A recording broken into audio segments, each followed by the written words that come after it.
எழுதிய முதல் திருமுகம் 6ஆம் அதிகாரம். சகோதரர் சகோதரிகளிடையே வழக்குகளை தீர்த்து கொள்ளுதல். உங்களுள் ஒருவருக்கு மற்றொருவரோடு வழக்கு இருப்பின் தீர்ப்புக்காக இறைமக்களிடத்தில் போகாமல் நம்பிக்கை கொள்ளாதோரிடம் செல்ல துணிவதேன்? இறைமக்கள்தான் உலகுக்கு தீர்ப்பு அளிப்பவர்கள் என்பது உங்களுக்கு தெரியாதா? உலகுக்கே தீர்ப்பளிக்கப் போகும் நீங்கள் உங்களிடையே உள்ள சின்னஞ்சிறிய வழக்குகளை தீர்த்து கொள்ள தகுதியற்றவர்கள் ஆகிவிட்டீர்களா? வானதூதர்களுக்கும் தீர்ப்பு அளிப்பது நாம் தான் என்பதும் உங்களுக்கு தெரியாதா? அப்படி இருக்க அன்றாட வாழ்க்கையில் ஏற்படும் வழக்குகளை நீங்களே தீர்த்து கொள்ள முடியாதா? அத்தகைய வழக்குகளை தீர்க்க சபையினரால் புறக்கணிக்கப்பட்டோரை நடுவர்களாக அமர்த்துவது எப்படி?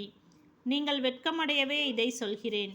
சகோதரர் சகோதரிகளிடையே உள்ள வழக்குகளை தீர்க்க உங்களுள் ஞானமுள்ளவர் ஒருவர் கூட இல்லையா? சகோதரர் சகோதரிகளுள் ஒருவர் மற்றவருக்கு எதிராக வழக்கு தொடரலாமா? அதுவும் நம்பிக்கை கொள்ளாத மக்கள் முன்னிலையிலா?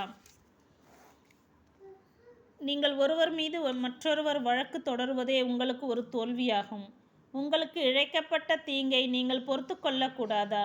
உங்கள் உடைமைகளை வஞ்சித்து பறிக்கும்போது அதை நீங்கள் கண்டுகொள்ளாமல் இருந்துவிடக்கூடாதா? ஆனால் நீங்களே ஒருவருக்கொருவர் தீங்கு இழைக்கிறீர்கள், வஞ்சித்து பறிக்கிறீர்கள். அதுவும் சகோதரர் சகோதரிகளுக்கே இப்படி செய்கிறீர்கள். தீங்கிழைப்போருக்கு இறையாட்சியில் உரிமையில்லை என்று உங்களுக்கு தெரியாதா?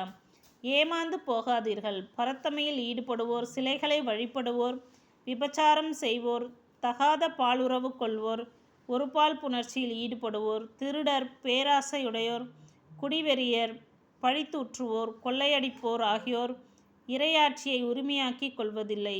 உங்களுள் சிலர் இவ்வாறுதான் இருந்தீர்கள். ஆனால் ஆண்டவர் இயேசு கிறிஸ்துவின் பெயராலும் நம் கடவுளின் ஆவியாலும் கழுவப்பட்டு தூயவரானீர்கள். கடவுளுக்கு ஏற்புடையவராகவும் இருக்கிறீர்கள். பரத்தமையை விட்டு விலகுதல். எல்லாவற்றையும் செய்ய எனக்கு உரிமையுண்டு, ஆனால் எல்லாம் நன்மை தரக்கூடியவை அல்ல. எல்லாவற்றையும் செய்ய எனக்கு உரிமையுண்டு, ஆனால் எதற்கும் நான் அடிமையாகிவிட மாட்டேன்.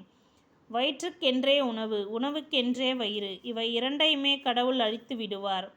உடல் பரத்தமைக்கு அல்ல, ஆண்டவருக்கே உரியது. ஆண்டவரும் உடலுக்கே உரியவர். ஆண்டவரை உயிர்த்தெழ செய்த கடவுள் தம் வல்லமையால் நம்மையும் உயிர்த்தெழ செய்வார்.